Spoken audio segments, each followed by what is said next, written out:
العالمین والصلاة والسلام علی اشرف الانبیاء والمرسلین نبینا محمد وعلی آلہ وصحابہ اجمعین اما بعد۔ ایمان کے 6 ارکان اجمالی طور پر پچھلے درس میں بیان کیا گیا، گنایا گیا۔ آج کے اس درس میں ایمان باللہ یعنی اللہ پر ایمان لانا،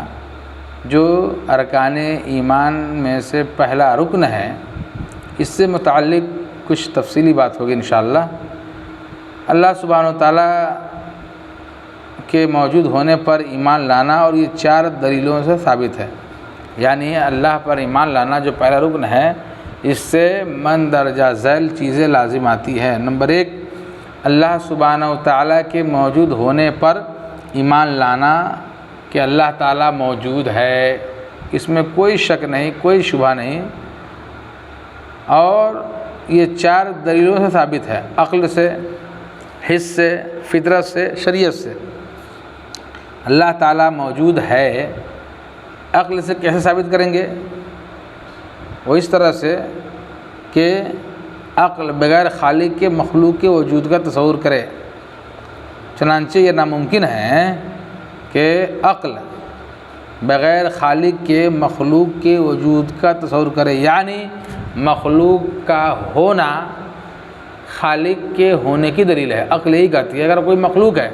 تو ظاہر بات ہے اس کا کوئی خالق ہے، تو عقل کے اعتبار سے بھی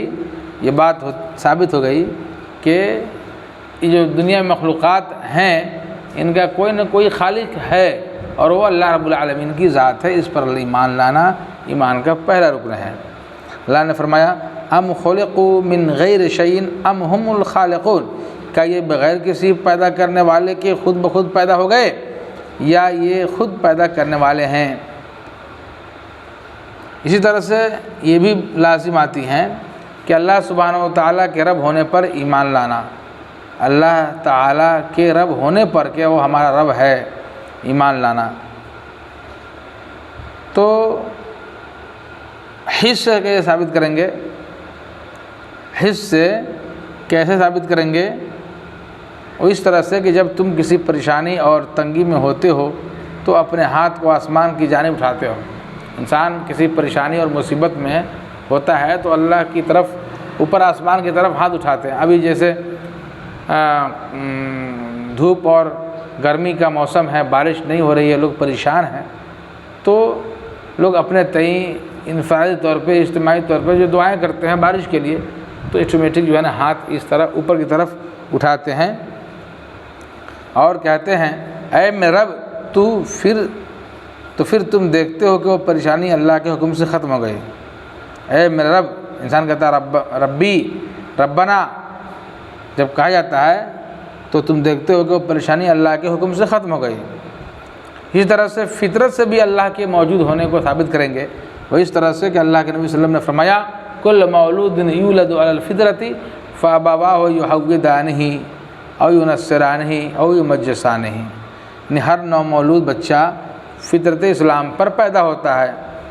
پھر اس کے والدین اس کو یہودی یا نصرانی یا مجوسی بنا دیتے ہیں۔ رواه البخاری سے روایت کے بخاری نے۔ شریعت سے بھی اللہ تعالیٰ کے موجود ہونے کا ثبوت ملتا ہے، وہ اس طرح سے کہ علامہ ابن قیم رحمہ اللہ نے ذکر کیا ہے کہ اللہ کی کتاب میں کوئی ایسی آیت نہیں جس میں اللہ کی وحدانیت کی دلیل موجود نہ ہو، یعنی اللہ تعالیٰ کی وحدانیت کی دلیل اس میں آلریڈی پہلے سے موجود ہے۔ اللہ سبحانہ و تعالیٰ کے رب ہونے پر ایمان لانا، اللہ عز و جل کے سچا معبود ہونے پر ایمان لانا، اللہ سبحانہ و تعالیٰ کے اسماء و صفات پر ایمان لانا، اس طرح سے اگر ہم ایمان رکھتے ہیں، ایمان لاتے ہیں، تو گویا ہم اللہ پر ایمان لے آئے، اور ایمان باللہ کے تفاصیل میں سے یہ ہے کہ اس طرح سے ہم اللہ رب العالمین پر ایمان رکھتے ہیں کہ اللہ تعالیٰ ایک ہے، ہر عیب سے پاک ہے، وہی ہمارا خالق ہے، وہی ہمارا مالک ہے، وہی ہمارا رازق ہے، وہو علی کل شیء قدیر، اور وہ ہر چیز پر قادر ہے، وہ ہر چیز پر قدرت رکھتا ہے۔ اللہ تعالیٰ کو اپنا معبود حقیقی سمجھے، اور یہ ایمان رکھے کہ اللہ تعالیٰ ایک ہے، اکیلا ہے، اور اللہ تعالیٰ کے علاوہ کوئی معبود برحق نہیں، اور اس کا نہ کوئی ساجی ہے نہ کوئی شریک ہے، ہر معاملے میں اللہ کی عبودیت کے معاملے میں، ربوبیت کے معاملے میں، الوہیت کے معاملے میں، اسماء و صفات کے معاملے میں، ہر معاملے میں اللہ تعالیٰ کو ہم ایک جانیں، ایک مانیں، اور یہ یقین اور یہ عقیدہ رکھیں کہ اللہ کے علاوہ کوئی معبود برحق نہیں۔ اگر اس طرح سے ہم ایمان رکھتے ہیں، عقیدہ رکھتے ہیں، تو گویا ایمان کے جو 6 ارکان ہیں ان میں سے ایک رکن ایمان باللہ پر ہمارا ایمان ہو گیا، ہم ایمان باللہ کو گویا مانتے ہیں۔ ایسا نہیں کہ ایک طرف یہ کہیں کہ اللہ ایک ہے، ہر عیب سے پاک، وہی معبود ہے، وہی ہمارا رب ہے، وہی ہمارا خالق ہے، وہی ہمارا مالک ہے، وہی ہمارا رازق ہے، اور دوسری طرف اللہ کو چھوڑ کر کسی اور کی عبادت کریں، کسی اور کی پوجا کرے، کسی اور کو اپنا معبود سمجھے، کسی اور کے سامنے ہاتھ پھیلائے، کسی اور سے دعائیں کرے، کسی اور سے منتیں مانگیں، کسی اور کے لیے نذر و نیاز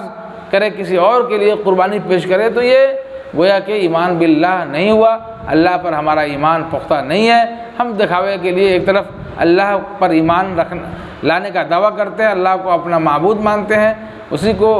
ہر چیز میں اکیلا مانتے ہیں کہ وہ عبادت کے لائق ہے، وہی ہمارا رب ہے، وہی ہمارا خالق ہے، لیکن دوسری طرف اللہ کو چھوڑ کر دوسروں کی، غیروں کی بھی ہم عبادت کرتے ہیں، غیروں سے بھی منتیں مانگتے ہیں، غیروں سے بھی ہم دعائیں کرتے ہیں، غیروں سے بھی اپنی مرادیں مانگتے ہیں، غیروں سے بھی ہم سوال کرتے ہیں۔ تو اس طرح سے اگر ہم کرتے ہیں تو وہ ہمارا ایمان باللہ پر نہیں ہے، اللہ پر ہمارا ایمان نہیں ہے، اور اللہ پر ایمان نہیں ہے تو ہم سچے مومن نہیں کہلائیں گے۔ اللہ تعالیٰ سے دعا ہے کہ اللہ تبارک تعالیٰ ہم تمام مسلمانوں کو قرآن و حدیث کے مطابق چلنے اور اللہ پر پختہ یقین رکھنے اور اس پر عمل کرنے کی توفیق عطا فرمائے۔ وصلی اللہ علی نبینا محمد وعلی آلہ وصحابہ اجمعین۔